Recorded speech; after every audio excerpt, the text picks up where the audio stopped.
but I'd written this platform when I ran for lieutenant governor, and you know, to create the first department on aging in America, and we restructured mental health and developmental disabilities to get parity, and did the abandoned mines and land reclamation to stop, you know, some of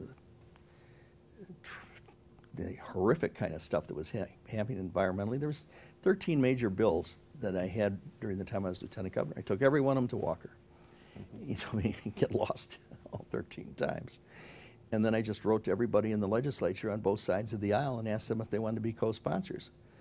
Well, 50 plus 1 gets the job done. And so on a bipartisan basis, it happened. Howlett gave me a section in his office, which happened to be right next to the governor's office. And so I read in his book that Howlett then was a Secretary of State. State. Yeah, and he had that huge office. Right. And so his office was down the hall this way, and the governor's office is over here. Well, there's this section right before the, you know, the glass doors, right, that was still part of his office that had a door there. So he cut off a section of his office and gave it to me for the lieutenant governor's office kind of thing. And he used to drive Walker nuts. Then he'd walk by the thing, and there I was as the lieutenant governor, which he wanted. I was never in the mansion the 4 years that I was lieutenant governor. The only way Marge got there was she took the junior league tour. But you know, so and Walker said a number of harsh things about you as you know, working for Mayor Daley and so forth. Yeah, that's right. So. And every time he said another harsh thing about me, I'd go out and introduce something else and do it. So you were getting more bills through the legislature. He got none through, I think, and I got 13 major. You remember the Columbia Waterloo Airport? Yes. Yeah. Walker gave that one to me. He gave me 2 things to do: represent him at the inauguration, and we can talk about that. He said he'd never do that again because it went too well. And then this other one was Columbia Waterloo.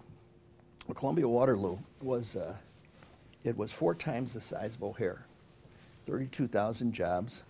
It was just across the river from Lambert in St. Louis. Right. And it was in an old German, Monroe County was a German farming area. You know, people had been on the land 100 years and such. And so Walker asked me to go down there and handle this, you know, getting this airport, the designation for the thing. So I had, in the mayor's office, I had worked on O'Hare, you know, and the contracts for it and that sort of stuff.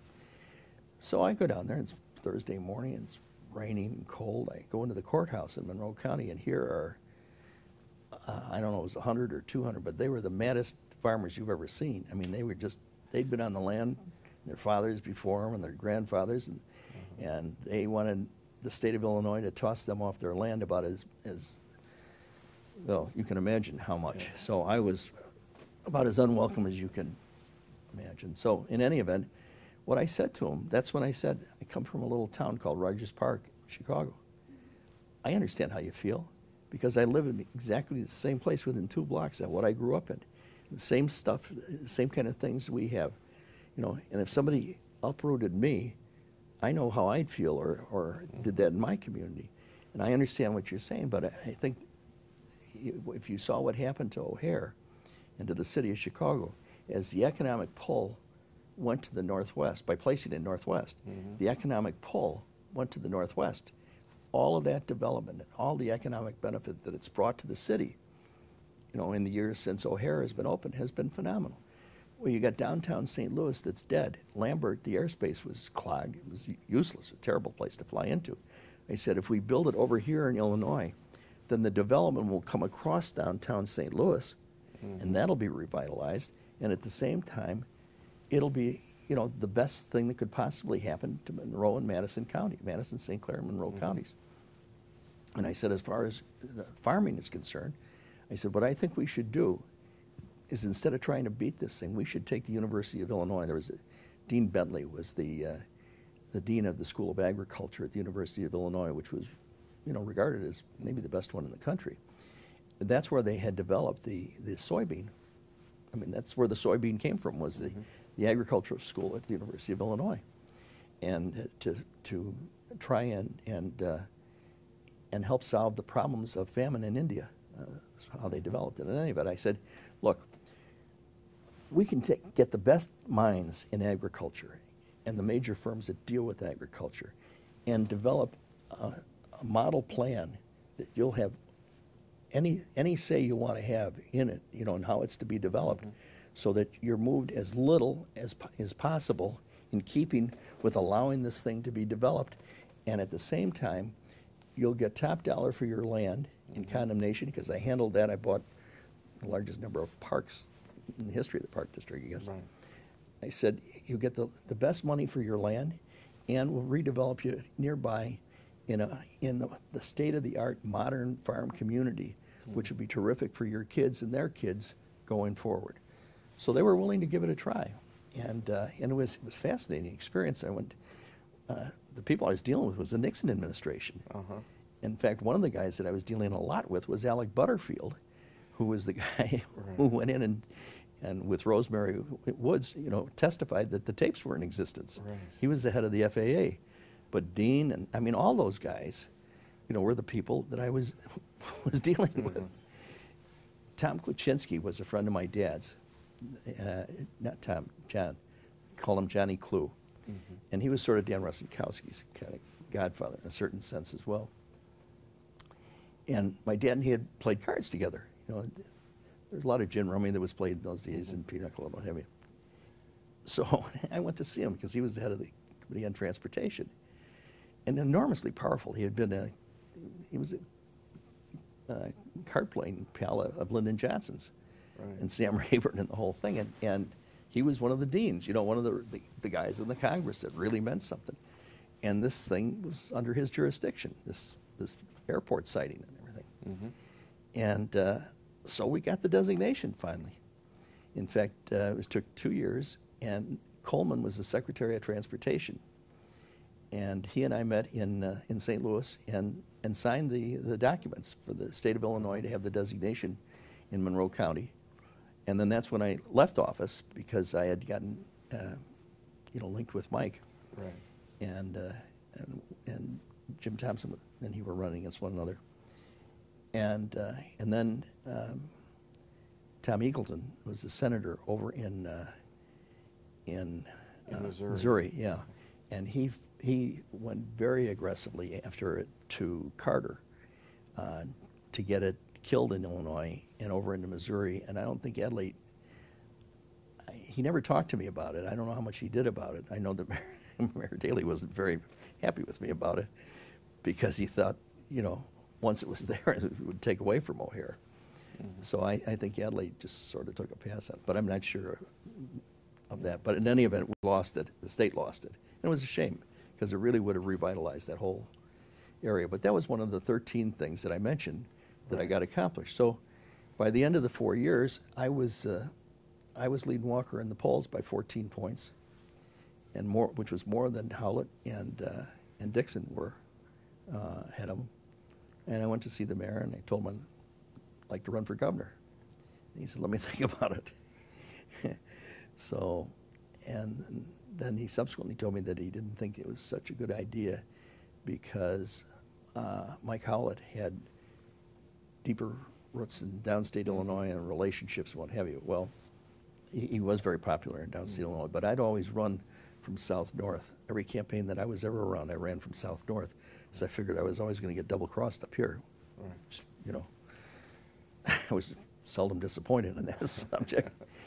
And so I got, I don't know, 64% when I ran for governor in southern Illinois. In any event, so the mayor said, no, I should run for Secretary of State, and Mike should run for governor, and that Rich would be my campaign manager. I thought, that's interesting. So, okay, so we got started on that, and so I campaigned, you know, within the party structure to get the endorsement for the Secretary of State's office. And so I went all over the state, and you know, we really put together a pretty good organization and showing and what have you. And we had a major rally up at it was a Legion Hall on Clark Street, just south of Devon, about Granville. on a Sunday afternoon. All the television stations, Bob Johnson from the UAW, leaders of labor. I mean, it was rocking. The whole place was jammed, people out in the streets and loudspeakers and the whole thing.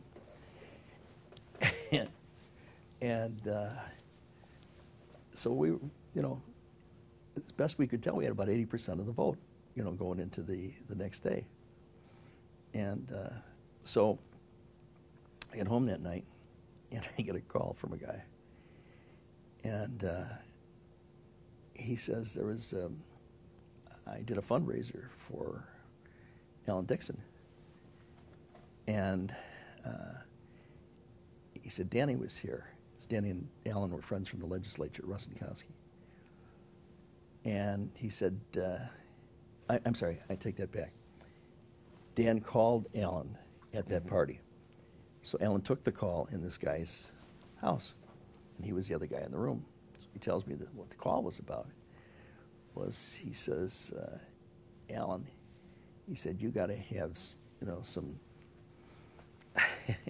you got to go in and see Daley, and you don't call him Mr. Mayor, and you don't call him Mr. Chair. Say, Dick, I'm running for Secretary of State, and if you want Howlett for governor, then I'm running for Secretary of State, or all of downstate will be against Howlett, and we'll blow the whole thing up. He said, now, if you don't do it that way, you're gone. He said, but if you do it that way, then this thing's got a chance. So, okay. The next day, next morning, I had loaded the street in front of the Bismarck, and we had a big rally out there and everything. And I'm in the elevator going up, and everybody's, this is great, blah, blah, blah. And I know I'm history. So I get up there, and I go in, and I'm up on the stage sitting next to the mayor. And he doesn't know that I know, what's going on. Well, so what it was about was that Dan and John Toohey were the two major backers of Mike Howlett, because Mike was Jack Toohey's best friend. And I understood that. And Dan wanted to be mayor to succeed Mayor Daley. And when he heard that Richie was supposedly my campaign manager, which I never saw him, but he's supposed to be the campaign manager, Dan figured that the mayor had put him there.